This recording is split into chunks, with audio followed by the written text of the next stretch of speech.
ദിവസം വത്തിക്കാനിൽ നടന്ന പ്രധാന വാർത്താവിശേഷങ്ങളുമായി വത്തിക്കാൻ റിപ്പോർട്ട്. ഏവർക്കും സ്വാഗതം. ഇറ്റലിയിലെ മരിയൻ പ്രത്യക്ഷീകരണം സ്വകാര്യമായ പ്രാർത്ഥന മാത്രം അനുവദിച്ച് വത്തിക്കാൻ.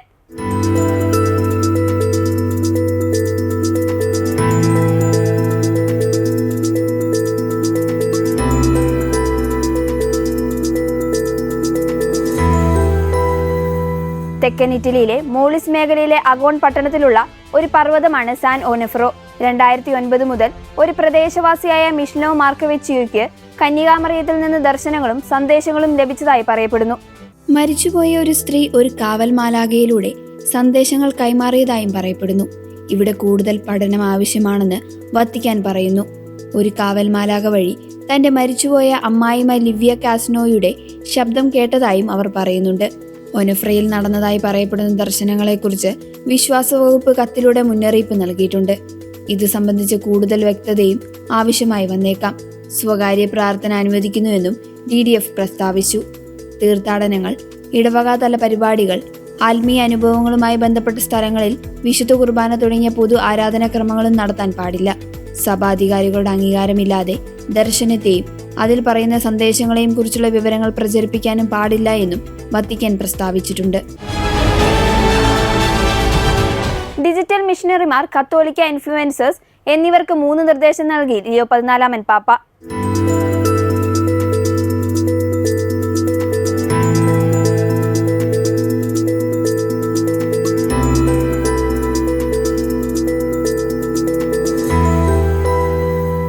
ഡിജിറ്റൽ മിഷണറിമാരുടെയും കത്തോലിക്ക ഇൻഫ്ലുവൻസേഴ്സിന്റെയും വത്തിക്കാനിൽ നടന്ന ജൂബിലിയോടനുബന്ധിച്ച് ഇറ്റാലിയൻ, ഇംഗ്ലീഷ്, സ്പാനിഷ് ഭാഷകളിൽ നടത്തിയ പ്രസംഗത്തിലാണ് ലിയോ 14 പാപ്പ ഓൺലൈൻ സുവിശേഷവൽക്കരണം നടത്തുമ്പോൾ ശ്രദ്ധിക്കേണ്ട 3 കാര്യങ്ങൾ നിർദ്ദേശിച്ചത്.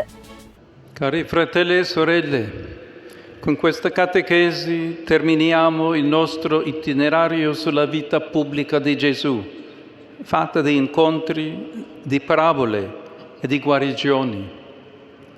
Anche questo tempo che stiamo vivendo ha bisogno di guarigione. Il nostro mondo è attraversato da un clima di violenza e di odio che mortifica la dignità umana. Viviamo in una società che si sta ammalando a causa di una bulimia delle connessioni dei social media. Siamo iperconnessi, bombardati da immagini, talvolta anche false o distorte. Siamo travolti da molteplici messaggi che suscitano in noi una tempesta di emozioni contraddittorie. In questo scenario è possibile che nasca in noi il desiderio di spegnere tutto. Possiamo arrivare a preferire di non sentire più niente. Anche le nostre parole rischiano di essere fraintese e possiamo essere tentati di chiuderci in silenzio, in una incomunicabilità dove, per quanto vicini, non riusciamo più a dirci le cose più semplici e profonde. ലോകത്തിന് സമാധാനം പ്രഖ്യാപിക്കുക. സമാധാനം എല്ലായിടത്തും അന്വേഷിക്കുകയും പ്രഖ്യാപിക്കുകയും പങ്കിടുകയും ചെയ്യേണ്ടതുണ്ട്. യുദ്ധം അതിരൂക്ഷമായ സ്ഥലങ്ങളിലും ഉറ്റവരെ നഷ്ടപ്പെട്ടവരുടെ ഹൃദയങ്ങളിലും ആത്മീയ ജീവിതത്തിനും സമാധാന സന്ദേശം പകരുന്നവരാകുക ലിയോ 14 പാപ്പ നിർദ്ദേശിക്കുന്നു. ഇന്ന് എക്കാലത്തേക്കാളും കൂടുതൽ സമാധാനം ലോകത്തിലേക്ക് കൊണ്ടുവരുന്ന മിഷണറി ശിഷ്യന്മാരെ ആവശ്യമാണ്. ജീവിക്കുന്ന യേശു നമുക്ക് നൽകുന്ന പ്രത്യാശയ്ക്ക് ഭൂമിയുടെ അതിർത്തികൾ വരെ ശബ്ദമാകണമെന്നും പാപ്പ കൂട്ടിച്ചേർത്തു. നിങ്ങൾ കണ്ടുമുട്ടുന്ന ഓരോരുത്തരിലും ക്രിസ്തുവിന്റെ പീഡ അനുഭവിക്കുന്ന ശരീരം അന്വേഷിക്കുക. ഓൺലൈനിൽ കണ്ടുമുട്ടുന്ന ഓരോ സഹോദരനിലും അല്ലെങ്കിൽ സഹോദരിയിലും ക്രിസ്തുവിന്റെ പീഡ അനുഭവിക്കുന്ന ശിഷ്യരെ കണ്ടെത്തുവാൻ പരിശുദ്ധ പിതാവ് കത്തോലിക്ക ഇൻഫ്ലുവൻസേഴ്സിനോട് പറഞ്ഞു. സാങ്കേതിക വിദ്യയാൽ രൂപപ്പെട്ട ഒരു പുതിയ സംസ്കാരത്തിന്റെ പശ്ചാത്തലത്തിൽ ഈ സംസ്കാരം മനുഷ്യനായി തുടരുന്നു എന്ന് ഉറപ്പാക്കാൻ ഡിജിറ്റൽ മിഷണറിമാരോട് പാപ്പ അഭ്യർത്ഥിച്ചു. മീൻ പിടിക്കുന്ന വലകൾ നന്നാക്കാൻ ശ്രമിച്ചുകൊണ്ടിരുന്നവരെ ആദ്യ അപ്പസ്തോലന്മാരാകാൻ യേശു വിളിച്ചതുപോലെ അവൻ നമ്മോടും ഇതുതന്നെ ചോദിക്കുന്നുവെന്നും പാപ്പ പറഞ്ഞു. ഇന്ന് നമ്മൾ എല്ലാവരെയും ഒരുമിച്ച് നിർത്താൻ യേശു നമ്മളോട് പറയുന്നുവെന്നും പാപ്പ കൂട്ടിച്ചേർത്തു. Cari fratelli e sorelle, chiediamo al Signore di poter imparare a comunicare in modo onesto e prudente. Preghiamo per tutti coloro che sono stati feriti dalle parole degli altri. Preghiamo per la Chiesa perché non venga mai meno al suo compito di portare le persone a Gesù, affinché possano ascoltare la sua parola, esserne guarite e farsi portatrici a loro volta del suo annuncio di salvezza. യുവജന jubilee ആഘോഷങ്ങൾക്ക് Leo 14 പാപ്പയുടെ surprise.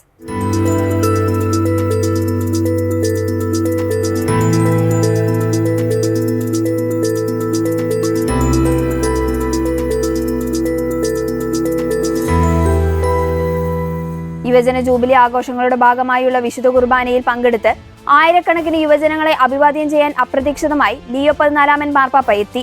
Saint Peter's സ്ക്വയറിൽ യുവജനങ്ങൾ തിങ്ങി നിറഞ്ഞ സ്ക്വയറിലൂടെ നടന്നതിനു ശേഷം പ്രധാന അൾത്താരയിൽ നിന്ന് പരിശുദ്ധ പിതാവ് അവരെ അഭിസംബോധന ചെയ്തു. E di spegnere ogni voce perché è rimasto deluso e ferito da ciò che ha ascoltato. In effetti, non è lui che va da Gesù per essere guarito, ma viene portato da altre persone. Si potrebbe pensare che coloro che lo conducono dal Maestro siano quelli che sono preoccupati del suo isolamento. La comunità cristiana ha visto però in queste persone anche l'immagine della Chiesa che accompagna ogni uomo da Gesù affinché ascolti la sua parola. L'episodio avviene in un territorio pagano, quindi siamo in un contesto dove altre voci tendono a coprire la voce di Dio. Italian, English ഭാഷകളിലുള്ള Leo 14 പാപ്പയുടെ അഭിസംബോധന യുവജനങ്ങളെ ആവേശഭരിതരാക്കി. തുടർന്ന് സ്പാനിഷിൽ മാർപ്പാപ്പ സുവിശേഷത്തിലെ വാക്യം ഏറ്റുപറഞ്ഞു. നിങ്ങൾ ഭൂമിയുടെ ഉപ്പും ലോകത്തിന്റെ പ്രകാശവുമാണെന്നും പാപ്പ കൂട്ടിച്ചേർത്തു. ഇന്ന് നിങ്ങളുടെ ശബ്ദങ്ങൾ, നിങ്ങളുടെ ഉത്സാഹം, നിങ്ങളുടെ ആർപ്പുവിളികൾ എല്ലാം യേശുക്രിസ്തുവിന് വേണ്ടിയാകണം. ലോകാവസാനം വരെ അത് കേൾക്കപ്പെടും. ഇന്നൊരു യാത്രയുടെ ആരംഭം കുറിക്കുന്നു. പ്രത്യാശയുടെ ജൂബിലി. ലോകത്തിന് പ്രത്യാശയുടെ സന്ദേശങ്ങൾ ആവശ്യമാണ്. നിങ്ങളാണ് ഈ സന്ദേശം. നിങ്ങളെല്ലാവർക്കും പ്രത്യാശ നൽകുന്നത് തുടരണമെന്നും പാപ്പ യുവജനങ്ങളോടായി പറഞ്ഞു. നിങ്ങളെല്ലാവരും മുഴുവൻ ലോകത്തിന് എപ്പോഴും പ്രത്യാശയുടെ അടയാളമായിരിക്കുമെന്ന് പ്രതീക്ഷിക്കുന്നു. ഇറ്റാലിയൻ ഭാഷയിൽ പരിശുദ്ധ പിതാവ് പറഞ്ഞു. വിവിധ ഭാഷകളിൽ യുവജനങ്ങളോടുള്ള പാപ്പയുടെ സന്ദേശം തുടർന്നു. ഇന്ന് നമ്മൾ ആരംഭിക്കുകയാണ്. വരും ദിവസങ്ങളിൽ ദൈവകൃപ കൊണ്ടുവരുന്ന പ്രത്യാശയുടെ ഉറവിടമാകുന്ന റോം നഗരത്തിനും മുഴുവനും ലോകത്തിനും വെളിച്ചം നൽകുന്ന ഒരു ശക്തിയാകാനുള്ള അവസരം നമുക്ക് ലഭിക്കും. സെന്റ് പീറ്റേഴ്സ് സ്ക്വയറിൽ നിന്ന് ലോകം മുഴുവനും സമാധാനത്തിനായി പാപ്പ പ്രാർത്ഥിച്ചു. സമാധാനത്തിനും അനുരഞ്ജനത്തിനും നാം എല്ലാവരും അന്വേഷിക്കുന്ന ഈ ലോകത്തിന്റെ വെളിച്ചത്തിനും നമുക്ക് സാക്ഷികളാകാം. പരിശുദ്ധ പിതാവ് വീണ്ടും സ്പാനിഷിൽ കൂട്ടിച്ചേർത്തു. ഒടുവിൽ ആയിരക്കണക്കിന് യുവജനങ്ങളോടൊപ്പം പാപ്പ പ്രാർത്ഥിക്കുകയും അവരെ അനുഗ്രഹിക്കുകയും ചെയ്തു. So we too are called to become witnesses of Jesus' healing power and to bring others to Him so that they can listen to His words, experience His touch, be filled with hope, and be healed. I extend a warm welcome to the English-speaking pilgrims and visitors taking part in today's audience, especially those coming from England, Scotland, Ireland, Sweden, South Africa, New Zealand, Hong Kong, India, Japan, Malaysia, South Korea, the United Arab Emirates, Canada, and the United States of America.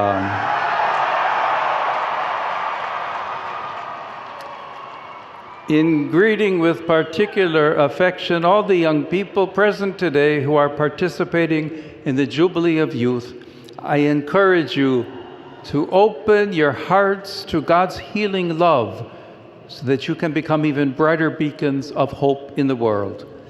God bless you all. ദേവാലയത്തിന് നേരെയുണ്ടായ ആക്രമണത്തെ അപലപിച്ച് Leo 14 മാർപ്പാപ്പ.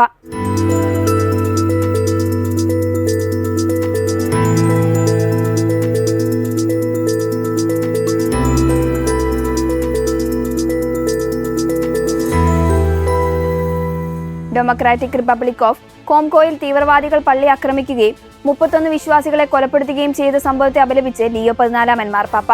July 27 ഞായറാഴ്ച വടക്കു പടിഞ്ഞാറൻ DRCയിലെ ഇറ്റൂരി പ്രവിശ്യയിലെ കോമാണ്ടോയിലുള്ള അനിവാറ്റ് ഇടവകയിലെ Islamic സ്റ്റേറ്റുമായി ബന്ധമുള്ള ഒരു സായി സംഘം അതിക്രമിച്ചു കയറുകയും പ്രാർത്ഥനയ്ക്കിടെ വിശ്വാസികളെ കൊലപ്പെടുത്തുകയുമായിരുന്നു. La preghiera che unisce tutti i cristiani. In essa il Signore ci invita a rivolgerci a Dio, chiamandolo Abba, papà, come bambini, con semplicità, fiducia filiale, audacia, certezza di essere amati.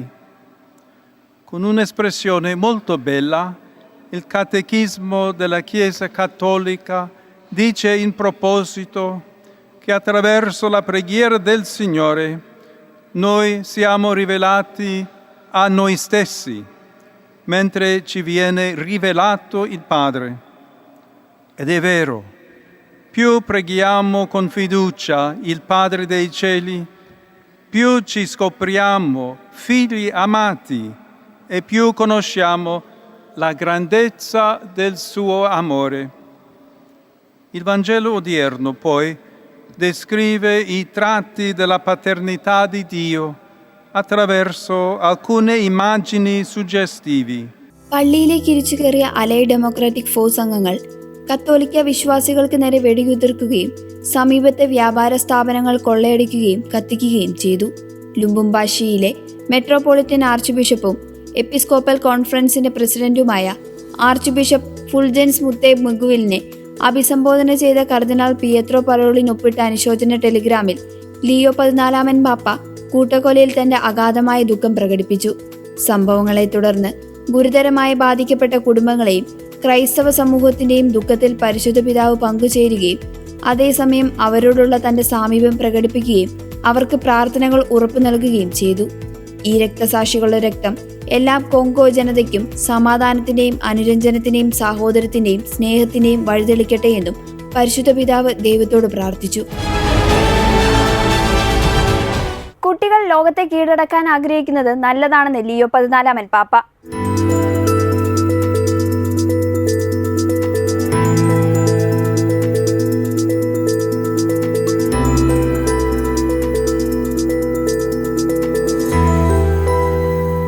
പരിസ്ഥിതിയെ സംരക്ഷിക്കേണ്ടതിന്റെ ആവശ്യകതയെക്കുറിച്ചുള്ള അവബോധം വളർത്തുന്നതിനും പൊതുനന്മയ്ക്കായി സേവിക്കുന്നതിനുമുള്ള അവരുടെ പ്രതിബദ്ധത ശക്തിപ്പെടുത്തുന്നതിനുമുള്ള ഒരു സംരംഭമായ ക്ലെമേഴ്സ് പരിപാടിയിൽ ഒത്തുകൂടിയ French scout and ഗൈഡ്സിനുള്ള തന്റെ സന്ദേശത്തിലാണ് പാപ്പ ഇപ്രകാരം പറഞ്ഞത്. Che Dio non ci volta mai le spalle quando ci rivolgiamo a Lui, nemmeno se arriviamo tardi a bussare alla sua porta, magari dopo errori, occasioni mancate, fallimenti, nemmeno se per accoglierci deve svegliare i suoi figli che dormono in casa. Anzi, nella grande famiglia della Chiesa, il Padre non esita a renderci tutti partecipi di ogni suo gesto d'amore. Il Signore ci ascolta sempre quando lo preghiamo e se a volte ci risponde con tempi e modi difficili da capire, è perché agisce con una sapienza e con una provvidenza più grandi che vanno al di là della nostra comprensione. Perciò anche in questi momenti non smettiamo di pregare e pregare con fiducia. പരിശുദ്ധ സിംഹാസനത്തിന്റെ press office പുറത്തിറക്കിയ സന്ദേശത്തിൽ വർദ്ധിച്ചു വരുന്ന ഗുരുതരമായ പാരിസ്ഥിതിക പ്രശ്നങ്ങൾ നമ്മെ ബാധിക്കുന്നുവെന്നും പരിശുദ്ധ പിതാവ് മുന്നറിയിപ്പ് നൽകി. ഈ സാഹചര്യത്തിൽ മലിനീകരണത്തിന്റെയും കാലാവസ്ഥാ വ്യതിയാനത്തിന്റെയും അനന്തരഫലങ്ങളെക്കുറിച്ച് നമ്മൾ പഠിക്കണമെന്നും പാപ്പ പറഞ്ഞു. യുവാക്കൾ ലോകത്തെ കീഴടക്കാൻ ആഗ്രഹിക്കുന്നത് അതിനെ കീഴടക്കാനല്ല, മറിച്ച് ദൈവത്തിൽ നിന്നുള്ള ജീവിതത്തെ സേവിക്കാനാണെന്ന് പാപ്പ അഭിപ്രായപ്പെട്ടു. അതിനാൽ സേവന മനോഭാവവും ക്രിസ്തുവുമായുള്ള ആഴത്തിലുള്ള ബന്ധവും ക്രിസ്തീയ മൂല്യങ്ങൾ അവരിൽ വേരൂന്നാൻ അനുവദിക്കണമെന്നും ഓർമ്മിപ്പിച്ചു. ജീവിതശൈലിയിലൂടെ സമൂഹത്തിന് വലിയ സംഭാവന നൽകാൻ കഴിയുമെന്നും സമൂഹത്തിൽ സാഹോദര്യത്തിന്റെയും സമാധാനത്തിന്റെയും അംബാസിഡർമാരാകാൻ സാധിക്കണമെന്നും പരിശുദ്ധ പിതാവ് ആഹ്വാനം ചെയ്തു. ഇതോടെ ഈ ആഴ്ചയിലെ വത്തിക്കാൻ റിപ്പോർട്ട് പൂർണ്ണമാകുന്നു. അടുത്ത ആഴ്ച വീണ്ടും കാണാം. നന്ദി.